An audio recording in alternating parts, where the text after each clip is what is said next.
Assalamualaikum, good morning mga big, good afternoon, good evening. So, ipapakita ko sa inyo yung room namin before and yung room namin ngayon.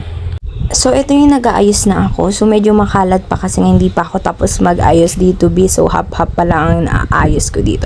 Ito yung kalahati pa lang na naaayos ko, B. As in, hindi pa siya tapos. So, hi guys, welcome to my room.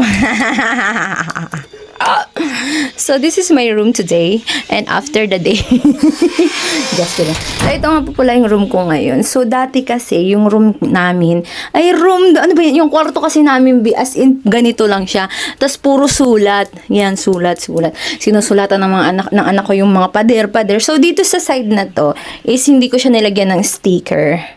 Kasi nga, so, kung ilalagyan ko pa siya, i-move ko pa itong mga damit. Ay, sorry guys, ang kalat ng damitan ko. Di ba? So, ano ba?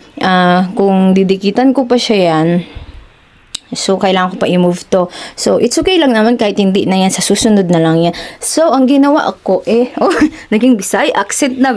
So, ganito kasi siya. Yan na siya. Di ba? Pak. Nakikita mo yan? Nakikita mo ba yan? Ayan, hanggang dito lang siya sa, kumbaga 3/4 ba ng kwarto namin? Yes, half ng ganito sa may pinto. Hindi ko nilagyan. So, dito kasi yung mga bag ko yan. Sabit-sabit ko yung mga bag dyan. Tapos, ayan na nga siya. Ito na nga yung room namin, be. So, ang pagkabit ko po kasi siya, hindi siya totaling professional na dikit. Di ba meron pa? Kasi ang hirap, be. So, that time kasi, so mag-isa lang. Kumbaga, wala akong kausap talaga. Wala akong kausap sa cellphone. Tapos, ang boring ko. Tapos, sabi ko, mag-order na lang ako ng sticker para mapaganda tong kwarto namin. Ganon. So, after 2 days, dumating yung sticker, be. Ito yung sticker. So, ang daming sticker na hindi ko alam na ano, bibilhin ko ba. So, ay, napili ko yung design na ganito siya.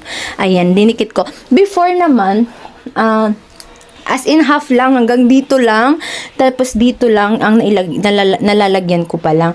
So, nag-order ako ulit kasi nga, tinry ko lang ba. Tapos, nag-order na ako yan. Tapos, ito na nga yung kinalabasan niya. Hanggang dito siya.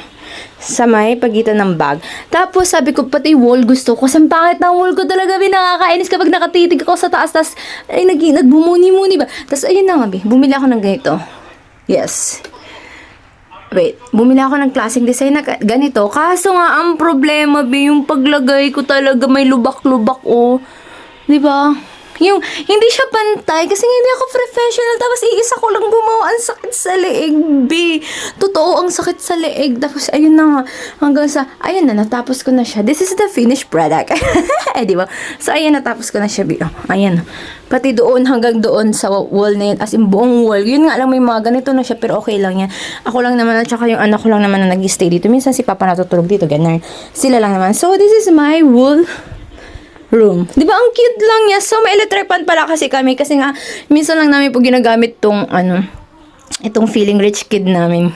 Pag sa gabi lang, pag malamig na. Kasi mahina po talaga ako sa lamig . Share ko lang, mahina kasi ako sa lamig. Yung katawan ko hindi kaya ng lamig.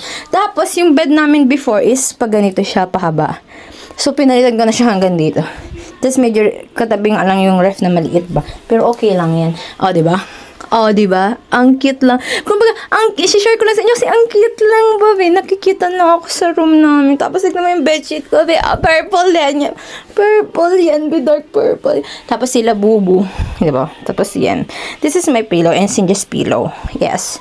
So, that's it, pansit. So, hindi pareho yung kortina namin. Hindi pareho yung kortina, no? Diba? Hindi pareho yung kulay. Wala lang, trip lang. Kasi bigay ni mama, yan, hindi pantay. Sabi ko, baka may ganito pag gray. Sabi niya, wala na. So, okay lang. Kasi kami na naman, diba? Ano, Bobby? So, that's it. So, thank you for watching. Sana nag-enjoy kayo sa kwarto. Kahit wala kayong pakialam. Just like that. Bye, guys.